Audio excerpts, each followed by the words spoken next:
Hello વિદ્યાર્થી મિત્રો, SYBSEનો unit છે જે એમિનો એસિડ એનું લેક્ચર નંબર 2. તો કાલના લેક્ચરમાં આપણે એમિનો એસિડ વિશે આપણે શીખ્યા હતા કે એમિનો એસિડની પ્રસ્તાવના અને તે સિવાય તેનું બંધારણ શું હતું એ વિશે આપણે શીખ્યા હતા. તો એમિનો એસિડ શું હોય છે કે પ્રોટીનનો એક નાનામાં નાનો એકમ હોય છે, એટલે કે મોનોમર હોય છે, જેને એમિનો એસિડ કહેવાય છે. અને એમિનો એસિડમાં NH2 અને COOH બંને સમૂહ હાજર હોય છે.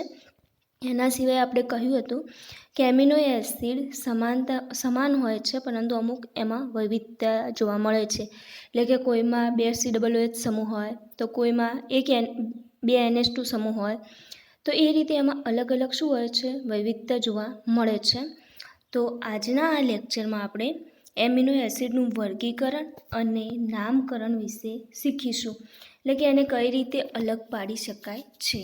તો ચલો જુઓ, એમિનો એસિડનું વર્ગીકરણ. તો કે એમિનો એસિડ કેટલા પ્રકારના હોય છે. તો એમાં પહેલાં તો એલિફેટિક હોય, એરોમેટિક હોય અને હિસ્ટ્રોસાયક્લિક એમિનો એસિડ હોય છે. તો જે એલિફેટિક એમિનો એસિડ છે એના પણ કુલ 3 પ્રકાર પડે છે: તટસ્થ amino acid, acidic amino acid અને basic amino acid. Aliphatic amino એસિડમાં શું હશે, જે એમિનો એસિડનું સૂત્ર હશે એમાં લાંબી શૃંખલા હશે, તો એને એલિફેટિક એમિનો એસિડ. તટસ્થ એમિનો એસિડ હોય તો એમાં એક NH2 સમૂહ હોય અને એક COOH સમૂહ હોય. એસિડિક એમિનો એસિડ હોય તો એક NH2 હોય અને એક કરતાં વધારે COOH સમૂહ હોય, તો એ થશે acidic amino acid. Basic amino acid, તો બેઝિક એમિનો એસિડમાં એક COOH સમૂહ હોય અને NH2 સમૂહ શું હોય, 2 કરતાં વધારે હોય. એના સિવાય એરોમેટિક એમિનો એસિડ, તો એરોમેટિક એમિનો એસિડમાં બેન્ઝીન ચક્ર હશે, એટલે કે બેન્ઝીન ચક્ર ઉપર જે NH2 COOH સમૂહ, એના સિવાય કોઈ એલિમેન્ટ કે રીતે ગોઠવાય અને એમિનો એસિડ બનાવશે, તો એ એરોમેટિક એમિનો એસિડ થશે. હિસ્ટ્રોસાયક્લિક, તો એમાં સાયકલની હશે, આપણે જોઈએ જે પેલું સાયક્લોપેન્ટાડાઇન હોય એ પ્રકારના, એટલે કે 5 કાર્બન જોડાયેલા હોય ને જે ચક્ર બનતું હોય એ રીતે બનશે, તો એ છે તે હિસ્ટ્રોસાયક્લિક એમિનો એસિડ. આગળ NH2 સમૂહ અને COOH સમૂહના સ્થાનના આધારે alpha amino acid, beta, gamma અને ડેલ્ટા એમિનો એસિડ. આપણે જોયું હતું કે જો NH2 સમૂહ છે COOHના આલ્ફા સ્થાને જોડાતો હોય તો આલ્ફા એમિનો એસિડ કહેવાશે, બીટા સામે જોડાય તો બીટા. એટલે જે રીતે એનું સ્થાન હશે કે આલ્ફાએ જોડાય, બીટા, ગેમા, એ રીતે એના પ્રકાર પાડવામાં આવે છે 4: આલ્ફા, બીટા, ગેમા અને ડેલ્ટા. એના સિવાય આવશ્યક એમિનો એસિડ અને અનાવશ્યક એમિનો એસિડ. જે આવશ્યક એમિનો એસિડ છે એ શરીર માટે ખૂબ જ જરૂરી છે. જો એ શરીરમાં ના હોય, એની ઉણપ હોય તો શરીરનો વિકાસ રૂંધાઈ જાય છે, એટલે કે શરીરમાં કોઈને કોઈ પ્રકારની ખામી વર્તાતી હોય છે. અને આવા એમિનો એસિડ હોય છે શું હોય છે, શરીરની અંદર ના હોય તો એને શું કરવું પડે છે, બહારથી લેવા પડે છે. પણ જે શરીરના વિકાસ માટે એમિનો એસિડ જરૂરી છે એ આપણા શરીર માટે પૂરતા પ્રમાણમાં આપણે મેળવવા જ પડે છે. એટલે આ એમિનો એસિડ શરીરમાં નથી બનતા, પરંતુ બહારથી લેવામાં આવે છે. જ્યારે અનાવશ્યક એમિનો એસિડ શું છે, એ તો આપણા શરીરમાં બને એટલા જ ઇનફ હોય છે, એટલે કે આ એમિનો એસિડને બહારથી લેવામાં આવતા નથી. તો આપણે કુલ પ્રકાર જોયા: એલિફેટિક, એરોમેટિક, હિસ્ટ્રોસાયક્લિક, પછી સ્થાનના આધારે આવશ્યક એમિનો એસિડ અને અનાવશ્યક એમિનો એસિડ. આ થઈ ગયું એનું વર્ગીકરણ. હવે જેટલા પ્રકારો જોયા એના આધારે આપણે હવે એનું જોઈએ નામકરણ, કે કયા કયા એમિનો એસિડ છે. આગળ જ આપણે કહ્યું કે પ્રોટીનમાં આશરે 23 પ્રકારના એમિનો એસિડ છે, જે સિલેબસમાં આપણે એનું નામકરણ જોઈએ.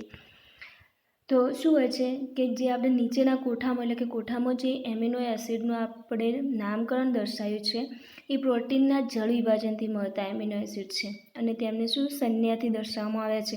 પહેલાં જ કહ્યું હતું કે એમિનો એસિડ કઈ રીતે મળે છે, કે પ્રોટીનનું હાઇડ્રોલિસિસ કરવામાં આવે, એટલે કે જળ વિભાજન કરવામાં આવે ત્યારે એમિનો એસિડ પ્રાપ્ત થાય છે. તે પૈકીના આવશ્યક એમિનો એસિડ છે, જે સ્ટાર ચિહ્ન દર્શાવેલું છે, જે આપણે વર્ગીકરણમાં જોઈશું. જે એમિનો એસિડની પાછળ સ્ટાર દર્શાવેલું હશે એ શું હશે, આવશ્યક એમિનો એસિડ. એટલે કે એમિનો એસિડ આપણા શરીરના વિકાસ માટે ખૂબ જ જરૂરી છે. તો હવે જોઈએ, પહેલું છે તટસ્થ એમિનો એસિડ. તો એમાં એક COOH અને એક NH2 સમૂહ ધરાવે છે. આપણે પ્રકારમાં જોઈએ ને તટસ્થ એમિનો એસિડમાં શું હશે, એક બેઝિક છે, NH2 કયું છે, બેઝિક છે, અને COOH શું છે, એસિડિક છે. તો તટસ્થ બનાવવાને શું જોઈએ, એક એસિડ જોઈએ અને એક બેઝ જોઈએ, એટલે કે એક NH2 સમૂહ હશે અને એક COOH સમૂહ હશે. તો જે એમિનો એસિડ થશે શું થશે, તટસ્થ એમિનો એસિડ. તો એમિનો એસિડનું બંધારણ અને આપણે નામકરણ જોઈએ. તો એના માટેનું પહેલું શું છે, NH2CH2COOH. એના આ રીતે બી લખાય, CH2COOH NH3. તો એનું નામ છે ગ્લાયસિન, એની સંજ્ઞા શું છે, GLY. હવે બીજું છે CH3CH COOH NH2. પણ કીધું જ છે કે એમિનો એસિડ હશે તો એમાં NH2 અને COOH આ બંને ગ્રુપ હાજર હશે તો જ એમિનો એસિડ બનશે. અહીંયા આપણે તટસ્થ એમિનો એસિડ જોઈએ છીએ તો એક CH2 ગ્રુપ અને એક બીજું NH2. તો જો આમાં NH2 અને CH2 આ બીજું છે, એમાં જો COOH અને NH2 એનું નામ છે એલેનાઇન, એની સંજ્ઞા છે ALA. હવે ત્રીજું છે CH3CH3 CH NH2COOH. જો આમાં NH2 ગ્રુપ અને COOH ગ્રુપ, વેલાઇન VAL, જો આ સ્ટાર દર્શાવવામાં આવે છે. કેમ? આપણે આગળ જ કહ્યું કે જે આપણા કોઠામાં જોઈશું નામકરણ, એમાં જે સ્ટારથી દર્શાવેલા હશે એ આવશ્યક એમિનો એસિડ છે. એટલે વેલાઇન છે એ શું છે, આવશ્યક એમિનો એસિડ છે.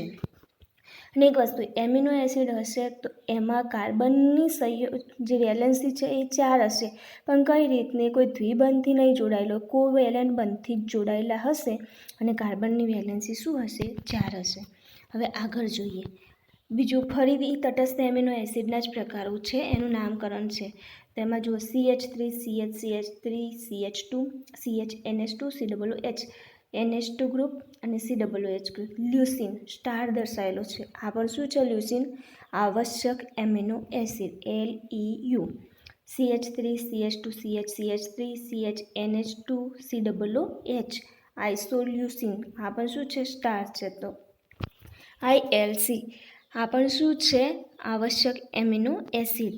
હવે બેન્ઝીન ચક્ર CH2CH NH2COOH ફિનાઇલ એલેનાઇન PHE આ પણ સ્ટારવાળું છે, એટલે શું છે, આવશ્યક એમિનો એસિડ. HOCH2CH COOH આનું નામ શું છે, સિરાઇન, આ પણ શું છે, આવશ્યક એમિનો એસિડ, એની સંજ્ઞા છે SER. આપણે જે આગળ પ્રકારો જોઈએ, એલિફેટિક હતું, એમાં તટસ્થ હતું, એસિડિક હતો, બેઝિક હતું. તટસ્થમાં તો આપણને ખબર પડી ગઈ કે એક NH2 સમૂહ હોય અને એક COOH સમૂહ હોય, એ થશે તટસ્થ એમિનો એસિડ. એના સિવાય આપણે ભણ્યા હતા એરોમેટિક એમિનો એસિડ. તો એરોમેટિક એમિનો એસિડમાં શું હોય, બેન્ઝીન ચક્ર સાથે જોડાયેલું હોય એરોમેટિક એમિનો એસિડ સાથે. જો આ જે ફિનાઇલ એલેનાઇન છે, જે આ રહ્યું, આમાં અલગથી આપણે એરોમેટિક દર્શાવ્યા નથી, તટસ્થ એસિડિક અને બેઝિક દર્શાવ્યા છે, પણ જે આ ચક્રવાળું છે એ શું થશે, એરોમેટિક એમિનો એસિડ. એટલે મતલબ તટસ્થ એસિડિક અને બેઝિકમાં તો આવે, પણ બેન્ઝીન ચક્ર હશે તો એ શું થશે, એરોમેટિક એમિનો એસિડ. આગળ જોઈએ ફરી બીજું CH2CHOH CH2 NH2 COOH એ પ્રકાર છે આપણો. તો એને શું કહેવાય છે, થ્રીયોનિન સ્ટાર છે, THR. આ પણ શું છે, આવશ્યક એમિનો એસિડ. હવે ફરી આગળ જોઈએ તો શું છે, HO બેન્ઝીન ચક્ર CH2CH NH2 COOH NH2 group CH2 group. Tyrosine TYR આ પણ શું થશે, એરોમેટિક એમિનો એસિડ. તટસ્થ એમિનો એસિડ તો છે જ, કારણ કે એક NH2 ગ્રુપ છે અને એક COOH ગ્રુપ છે, એટલે તટસ્થ એમિનો એસિડ તો થશે, પણ જોડે જોડે શું છે, એરોમેટિક એમિનો એસિડ. હવે આગળ બેન્ઝીન ચક્ર શું છે, અડધું NHCOOH પ્રોલિન PRO. આ શું થશે, હિટ્રોસાયક્લિક, જે આપણે ત્રીજો પ્રકાર હતો હિટ્રોસાયક્લિક, આ પ્રકારનું સ્ટ્રક્ચર હશે એ હિટ્રોસાયક્લિક એમિનો એસિડ થશે. એના સિવાય CH3 SCH2 CH2 CHNH2 COOH મિથિઓનિન MET. હવે આપણે પહેલાં જ કહ્યું હતું કે એમિનો એસિડ બનતા હશે તો એમાં કાર્બન, હાઇડ્રોજન, ઓક્સિજન, નાઇટ્રોજન અને સલ્ફર એલિમેન્ટ્સ જોડાયેલા હશે, પણ સલ્ફર શું હોય છે, રેર હોય છે, અમુક જ એવા એમિનો એસિડ છે એમાં સલ્ફર જોડાયેલું હોય છે. જો તો આમાં શું જોડાયેલું છે? સલ્ફર. એટલે સલ્ફર એમિનો એસિડ હશે એવા એમિનો એસિડ ખૂબ જ ઓછા હશે. તો એક આ છે મિથિઓનિન, MAT એમિનો એસિડ. એના સિવાય જો ચક્ર OH, COOH, હાઇડ્રોક્સીપ્લોરિન, HYPRO એની શું છે? સંજ્ઞા છે. આ પણ શું થશે? હિટ્રોસાયક્લિક એમિનો એસિડ. એના સિવાય હવે એસિડિક એમિનો એસિડ, તો એમાં શું હશે? એક NH2 અને 2 COOH સમૂહ. આપણે તટસ્થ એમિનો એસિડ હતો તો એમાં એક NH2 અને એક COOH, એટલે કે એસિડિક અને બેઝિક, એટલે શું થઈ ગયું? તટસ્થ amino acid. Acidic amino acid હશે તો એક NH2 હશે અને 2 COOH. એસિડિક એમિનો એસિડ એટલે જે COOH છે એના સમૂહ શું હશે? વધારે હશે. તો હવે જોઈએ એસિડિક એમિનો એસિડ. તો એમાં છે COOH, CH2CH, COOH, NH2. તો જો આમાં COOH અને NH2ની સંખ્યા કેટલી છે? 1 છે. Aspartic acid ASP. એના સિવાય HOOC, CH2, CH2, CH, COOH, NH2. Glutamic acid GLU. આમાં COOHની સંખ્યા કેટલી થઈ ગઈ? ગ્રુપ 2 અને NH2 ગ્રુપ 1 જ. હવે આગળ જોઈએ બેઝિક એમિનો એસિડ. તો બેઝિક એમિનો એસિડમાં શું હશે? 2 NH2 અને 1 COOH સમૂહ. એસિડિકમાં 2 COOH સમૂહ અને 1 NH2 સમૂહ. જ્યારે બેઝિક એમિનો એસિડમાં શું છે? 2 NH2 અને 1 COOH સમૂહ. તો એમાં જોઈએ નામ અને સંજ્ઞા. તો એમાં પેલું છે NH2 CH2 4 CH COOH NH2. જુઓ 2 NH2 સમૂહ થયા અને 1 COOH. Lysine star LYS star આવ્યો. આ શું છે? આવશ્યક amino acid. NH2 CH2 CH CH2 CH2 OH. પછી અહીંયા ગોઠવાશે, આની બાજુમાં જ છે CH COOH NH2. તો એક NH2 સમૂહ આ અને એક NH2 સમૂહ આ અને એક COOH સમૂહ.